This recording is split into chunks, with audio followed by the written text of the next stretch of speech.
नागदा को जिला बनाने संबंधित प्रस्ताव एवं सरकार की गई कार्रवाई से जुड़े दस्तावेजी प्रमाण मंगलवार को आरटीआई एक्टिविस्ट अभय चोपड़ा को मिले। उन दस्तावेजों के मुताबिक सरकार की कार्रवाई में नागदा जिला बनाने के अंतिम पड़ाव पर खड़ा है। सरकार को मात्र गजट में नोटिफिकेशन कर नागदा को जिला बनाने संबंधी घोषणा कराना शेष रह गया है।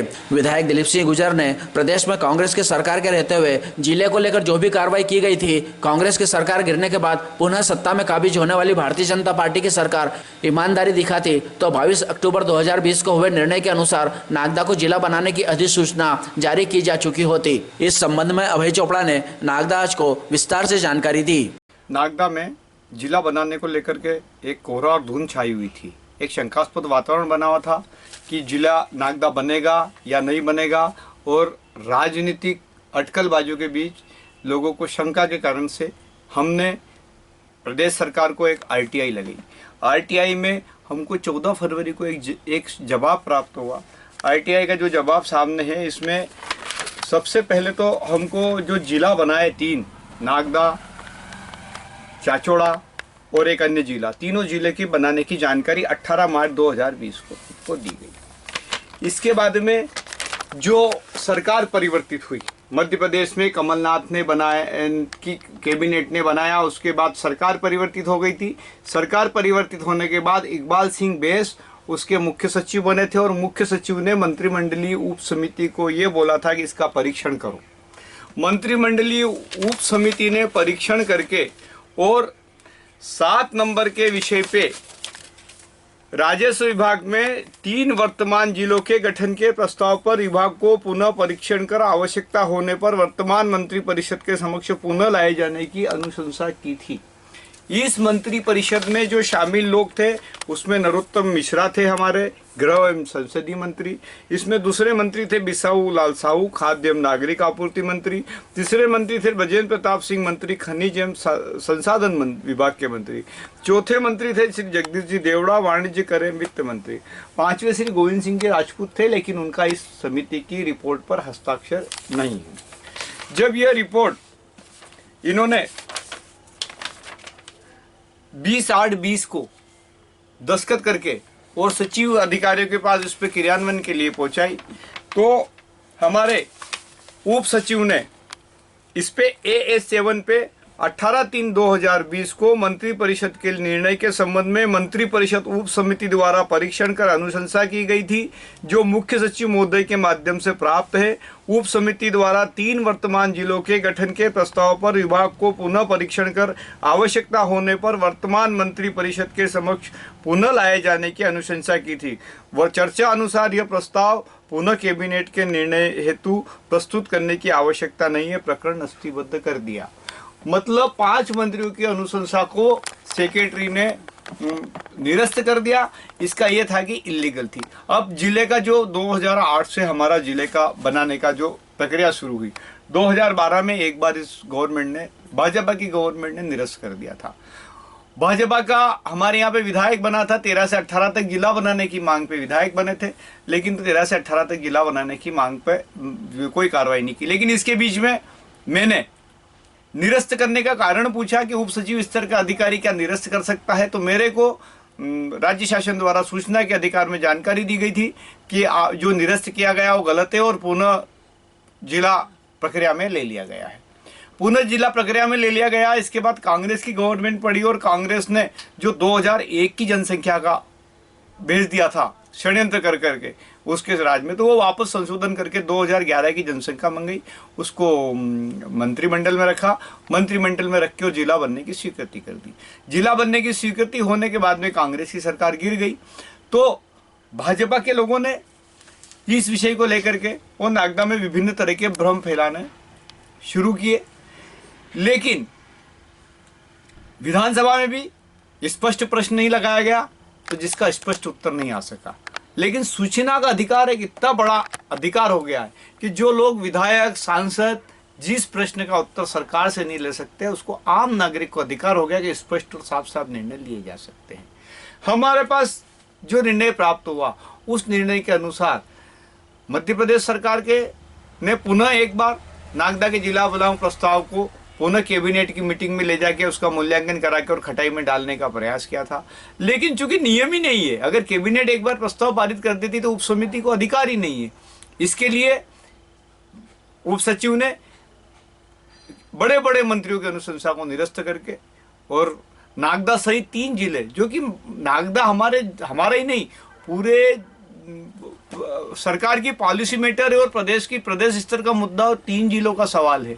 उन 3 जिलों के मामले में हरी झंडी देना पड़ी सचिव को। और हमको पर बड़ा दुख का विषय के साथ कहना चाहता हूं कि जो सत्ताधारी दल के लोग कहते हैं कि हम मुख्यमंत्री से हाथ पकड़ के काम करवाते हैं। हमारा ये जो 22/10/2020 को मंत्री उप समिति का प्रस्ताव निरस्त कर दिया था। हमारा जिले का प्रस्ताव जो कमलनाथ के टाइम पे किया था वो सक्षम और मजबूत प्रस्ताव है, लेकिन इस प्रस्ताव को बाद में अब सिर्फ गजट अधिसूचना बाकी है। और जो लोग 22/10/20 से 3 साल व्यतीत होने आए, आज दिनांक तक जिला बनाना तो दूर, जो गजट अधिसूचना हाथ पकड़ के जारी नहीं करवा सकते हैं। हमको बड़ा दुख हो रहा है कि नागदा, अगर ये लोग संबंधित मंत्री से मिलके फाइल दिखवा के आ जाते तो नागदा ये बात ओपन हो जाती और नागदा 3 साल पहले जिला बन जाता। लेकिन इन्होंने आज तक नागदा को जिला बनाने का प्रयास नहीं किया। पोस्ट कार्ड लिखने की बात करी, जो कि मतलब आज मजाक साबित होती है कि ये मतलब मंत्रालय में इनको जानकारी नहीं हो रही, यहाँ पे पोस्ट कार्ड लिख रहे हैं। कोई विषय ही नहीं ऐसा जिला बनाने का, जिला तो बन चुका है नागदा, ये पोस्ट कार्ड लिख रहे। इनके 53,000 पोस्ट कार्ड की बजाय हमने एक 10 रुपए की RTI में सारी की सारी जानकारी इनके सरकार से बुलवा ली। यह इनके लिए, इनकी नेतागिरी के लिए एक चुनौती का विषय है कि सरकार इनकी और जानकारी हम बता रहे हैं। यह बहुत बड़ी बात है और हम ये चाहते हैं कि जनता से वास्तविकता बता करके, और अब अगर ये थोड़ी बहुत भी अपना वजूद बताना चाहते हैं तो शीघ्र मुख्यमंत्री से मिलके, हम पूरी फाइल बता रहे हैं, अब तो सिर्फ उनको अधिसूचना जारी करवाना है और नागदा को जिला बनाना है। वो शीघ्र अधिसूचना जारी कराए और नागदा को जिला बनाए। इस तरह से जो जनता को गुमराह किया जा रहा है, इसके गुमराह किए जाने का पुराना जमाना हो गया। अब नागदा में पढ़े लिखे सक्षम समझदार लोग हो गए, देश में RTI कानून आ गया। हम एक एक विभाग की एक एक जानकारी लाके और प्रस्तुत कर देते हैं। और अब जनता को मूर्ख बनाने की राजनीति नेता लोगों को छोड़ना चाहिए और जनता के प्रॉपर काम करना चाहिए। नागदा को जिला बनाना नागदा की सर्वोच्च आवश्यकता है। आप 20 सड़कें बना लो, 50 सड़कें बना दो, 50 स्कूल बना दो, उनसे ज़्यादा महत्वपूर्ण नागदा को जिला बनाना है। और मेरा यही हाथ जोड़ के सबसे अनुरोध है कि नागदा को जिला बनाया जाए। और अगर इन्होंने गजट अधिसूचना सरकार ने जारी नहीं की तो नागरिकों के पास हाईकोर्ट में जाने का अधिकार है और नागरिक अधिकार मंच हाईकोर्ट में जाके और शासन को निर्देश दिलवाएगा कि ये जो गजट अधिसूचना जानबूझ के 2.5 साल से जारी नहीं की जा रही है तो दोषी अधिकारियों के खिलाफ कार्रवाई करने के निर्देश देवें। और जब अन्य प्रस्तावों पर गजट अधिसूचना कभी की जारी हो गई है तो एक प्रस्ताव पर गजट अधिसूचना जारी नहीं करके विधि के समक्ष जो समानता का अधिकार है उसका मौलिक अधिकार का भी प्रदेश सरकार द्वारा हनन किया जा रहा है। हम इसकी कठोर शब्दों में निंदा करते हैं कि इस तरह के प्रदेश सरकार के जो कार्य करते हैं, जो जन विरोधी करते हैं। प्रदेश सरकार की ड्यूटी है कि छोटे से छोटे जिले बनाए जाएं, छोटे से छोटे राज्य बनाए जाएं और अधिकतम प्रशासनिक सुविधाएं दी जाए। यही भारतीय जनता पार्टी की भी नीति है। लेकिन आज भारतीय जनता पार्टी ने आने के बाद देश में छोटे छोटे राज्य बनाए। लेकिन आज बड़ा दुख का विषय है कि जिस भारतीय जनता पार्टी ने अपनी पहली सरकार में 3-4 जिले बनाए थे, दूसरी सरकार में जिला बनाने के मार्ग में सबसे बड़ी रोड़ा भारतीय जनता पार्टी की सरकार बनी हुई है। और हम ये चेतावनी देते हैं कि अगर शीघ्र से शीघ्र भारतीय जनता, तो नागदा में भी आंदोलन किया जाएगा और हाईकोर्ट में और हर स्तर पर लड़ाई लड़ी जाएगी। और प्रदेश सरकार को एक हम नोटिस दे रहे हैं कि शीघ्र दोषी अधिकारियों के खिलाफ कार्रवाई करके और उसके बाद में आप जिला बनाने की प्रक्रिया शुरू करें। तो चोपड़ा जी, अगर अब सबसे पहले देखा जाए तो अब तो कोई रोड़ा नहीं लगा रहा है इसमें जिला बनाने के लिए। गजट अधिसूचना का मतलब क्या होता है? जैसे आपके यहाँ समाचार पत्र आता है नई दुनिया, भास्कर, पत्रिका या अन्य समाचार पत्र आता, ऐसे ही मध्य प्रदेश शासन की अपनी व्यवस्था छापने का एक गजट है, शासन का अखबार है। उस गजट में मुख्य सचिव को एक पत्र पहुंचाना है कि हम जिला पहुंचाना चाहते हैं, जिला बनाना चाहते हैं। इसीलिए किसकी आपत्ति हो तो आप आपत्ति, जनता की आपत्ति हम आमंत्रित करना चाहते हैं। जनता की आपत्ति में राजनीतिक आधार पर मेहतपुर की भी आपत्ति हो सकती है, किसी की भी आपत्ति हो सकती है, लेकिन ये जो प्रस्ताव गया है कांग्रेस का न बीजेपी का प्रस्ताव है। यह प्रस्ताव जिलाधीश ने बना के पहुंचा है, गवर्नमेंट की जो एक इकाई है, गवर्नमेंट की इकाई ने प्रस्ताव पहुंचाया है। इसमें कोई कमी होगी तो उसमें संशोधन किया जा सकता है, लेकिन इसमें प्रस्ताव निरस्त किसी हालत में नहीं किया जा सकता है। गवर्नमेंट का प्रस्ताव है, कोई राजनीतिक चश्मे से और राजनीतिक रूप देख रहे हैं वो गलत है। जनता की सुविधा के अनुसार नागदा को जिला बनाने का तय हुआ और नागदा जो जिला बनाया जा रहा है, अन्य जो जिले बनाए जा रहे हैं उसमें बहुत ज्यादा सक्षमता नागदा के जिले में है। इसलिए समानता के अधिकार पे अगर अन्य जिले बना दिए तो नागदा के जिले बनाने के प्रस्ताव को निरस्त किया ही नहीं जा सकता। सरकार को प्रस्ताव स्वीकृत करना ही पड़ेगा।